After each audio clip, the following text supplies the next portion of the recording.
On se retrouve en direct pour un nouveau quart d'heure de l'info de la métropole lilloise. 10 minutes précisément pour un tour complet de l'actualité avec le journal de la rédaction, la météo et l'infotrafic. Nous sommes le vendredi 22 mars, il est 7h30. Bon réveil, bonne matinée à toutes et à tous.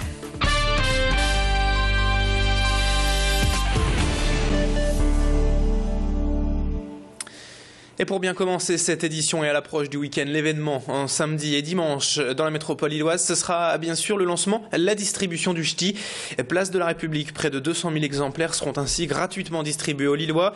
Le guide officieux de la capitale des Flandres fête cette année ses 40 ans et à cette occasion, des dizaines d'animations sont prévues tout le week-end avec des concerts, des jeux, des cours de cuisine mais aussi des dégustations, un spectacle de BMX, des animations pour les enfants. Bref, tout ce qu'il faut pour passer comme il se doit le cap de la quarantaine pour le ch'ti. À l'intérieur du guide, évidemment, comme chaque année, on retrouvera toutes les bonnes adresses de la métropole lilloise. Présentation complémentaire dans ce journal avec Flore Fauchil, la responsable communication du ch'ti, notre invitée cette semaine sur ce plateau. La gratuité pour nous c'est très important, ça permet bien aux Lillois tout simplement d'avoir de bonnes références solides pour être conseillés comme il se doit à Lille. Nous organisons également tout un week-end de distribution gratuit, donc c'est vraiment très important pour que chaque personne puisse venir profiter d'un tel événement avec plein de concerts gratuits, d'activités gratuites. Voilà, pour nous c'est vraiment très important d'offrir ça à tous les Lillois. Toujours à la une en ce vendredi, la lutte se poursuit aujourd'hui encore entre les policiers de Wattrelos et la mairie. Depuis lundi précisément, 28 des 31 agents sont en grève administrative illimitée, c'est-à-dire qu'ils n'interviendront plus qu'en cas de force majeure. Les policiers réclament notamment le droit au port d'armes ainsi que l'aménagement de leurs horaires le dimanche. À savoir toutefois que seule la ville de Tourcoing autorise une arme à ses agents municipaux dans toute l'agglomération. Le cœur du problème semble être également en fait la répartition des missions entre les situations à risque plutôt réservées à la police nationale est mieux équipée et parfois certains cas d'urgence que doit gérer la police municipale mais sans bénéficier du même équipement. Le maire Dominique Barre reste en tout cas pour l'instant fermé à toutes leurs revendications. Écoutez les deux parties, l'un des brigadiers grévistes et juste après la réponse du maire de Wattrelos, tous deux au micro de Macha Grunessen. Il y a marqué police. Voilà, nous devons être les garants de la sécurité dans la commune. Évidemment, vous me direz, il y a la police nationale.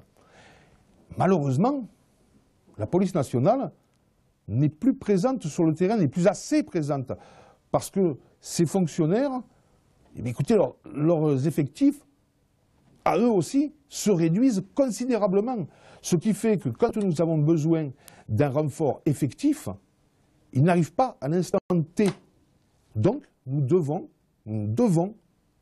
d'intervenir nous-mêmes. Ils ne sont pas particulièrement maltraités dans les services municipaux wattrelosiens et j'ai même plutôt tendance à penser que j'ai fait déjà beaucoup, mais alors vraiment beaucoup, pour les policiers municipaux de Wattrelos, à la fois en termes d'équipement, en termes de gestion humaine, et que je comprends vraiment très peu, et franchement très mal, que d'aucuns, souvent sous couvert de quelques, comment dirais-je, demandes plus personnalisées, et bien que de l'ensemble de ces collaborateurs qui font un travail, je le reconnais, difficile, c'est pour cela d'ailleurs qu'on les appuie, mais puissent ainsi manifester et prendre parfois la sécurité publique en otage. L'actualité ces jours-ci, c'est également la question des nouveaux rythmes scolaires et cette réforme applicable dès la rentrée prochaine, mais que de plus en plus de villes choisissent de reporter à 2014. À Roubaix, en revanche, la mairie a fait son choix et les nouveaux rythmes seront donc appliqués dès septembre. Pierre Dubois, le maire de Roubaix, son équipe municipale et les 8 directeurs d'école primaire de la ville étaient donc réunis hier pour annoncer la nouvelle. Ils se sont mis d'accord sur le calendrier et surtout sur l'organisation générale. Les enfants auront donc cours le mercredi matin, 3h30 d'enseignement en matinée, 1h30 l'après-midi, si bien que la classe se terminera à 15h15 tous les jours, mais après, des activités périscolaires seront au programme chaque jour. Explication avec Yves Van Hout, le directeur d'école Condorcet à Roubaix, au micro de Mathilde Lespinasse.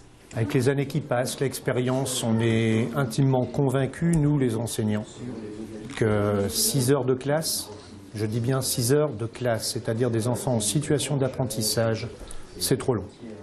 C'est trop long, donc là on a l'opportunité au travers de cette réforme, puisqu'on va passer de 4 jours à 4 jours et demi, 9 demi-journées, de pouvoir réduire la durée de cette journée de classe de 6 heures à 5 heures. Et du sport maintenant pour terminer ce journal, et même si le LOSC ne joue pas ce week-end à cause de la trêve internationale et des matchs de l'équipe de France, les Dogs sont tout de même au travail cette semaine et se préparent surtout à lancer le sprint final du championnat à 9 journées de la fin de cette saison. Rudy Garcia, l'entraîneur lillois, s'est présenté devant la presse hier et il est revenu longuement sur la dernière défaite surprise de l'équipe lilloise la semaine dernière face à Évian. On l'écoute au micro de nos journalistes. Grande frustration tout de suite après le match et ça a duré au moins jusqu'au lendemain soir. Et puis après, on se dit, bon, bah c'est tout, finalement, c'est un moindre mal. C'est une journée de perdu, mais les écarts ont pratiquement pas changé, quoi. Donc ça va, mais je pense qu'au départ, la frustration d'avoir loupé cette victoire, cette continuité de série et le fait de pouvoir prendre 3 points, oui, ça a quand même largement surmonté l'impression qu'après, finalement, c'était pas très préjudiciable, quoi. Et puis on termine ce journal avec le programme sport du week-end et en basket en championnat de France de Pro B. Tout d'abord, les garçons de Lille du LMB sont en déplacement pas très loin, en Champagne, à Chalon-Reims, ce soir à 20h pour la 28e journée de ce championnat de Pro B. En rugby en fédéral 1, le LMR se déplace également à Mâcon, dimanche à 15h pour la 17e et avant-dernière journée du championnat de la saison régulière avant les playoffs. Enfin en volleyball en Ligue A, dernier match de la saison pour Tourcoing, déjà condamné depuis une semaine à la descente en Ligue B. Les volleyeurs tourquenois se déplacent à Narbonne demain soir à 20h. Fin de ce journal, 7h36 sur Grand Lille TV. Dans un instant à suivre la météo et l'infotrafic. À tout de suite.